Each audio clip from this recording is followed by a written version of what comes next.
بسم اللہ الرحمن الرحیم۔ السلام علیکم ورحمۃ اللہ وبرکاتہ۔ زینب ٹی وی کی طرف سے آج میں اپنے دوستوں کو رسول اللہ صلی اللہ علیہ وآلہ وسلم کا ایک فرمان بتا رہا ہوں، آپ دوستوں نے اس پر ضرور عمل کرنا ہے۔ رسول اللہ صلی اللہ علیہ وآلہ وسلم نے ارشاد فرمایا، کیا میں تمہیں جنتیوں کے بارے میں نہ بتا دوں؟ ہر کمزور حال آدمی جسے لوگ حقیر سمجھتے ہیں، اگر وہ اللہ کی قسم کھائے تو اللہ اسے پورا کر دے۔ کیا میں تمہیں جہنمیوں کے بارے میں نہ بتاؤں؟ ہر سرکش، بخیل اور متکبر جہنم میں جائے گا۔ یہ ترمذی کی حدیث ہے۔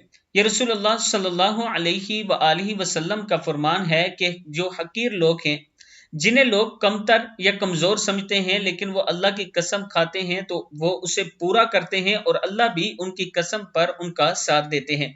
اور جہنمی وہ لوگ ہیں جو سرکش، بخیل اور متکبر ہوں، وہ جہنم میں جائیں گے۔ یہ رسول اللہ صلی اللہ علیہ وآلہ وسلم کا فرمان ہے۔ ہمیں اس عمل سے بچنا چاہیے، سرکشی، بخیلی اور متکبر سے، یعنی تکبر کرنے سے بچنا چاہیے۔ السلام علیکم ورحمۃ اللہ وبرکاتہ۔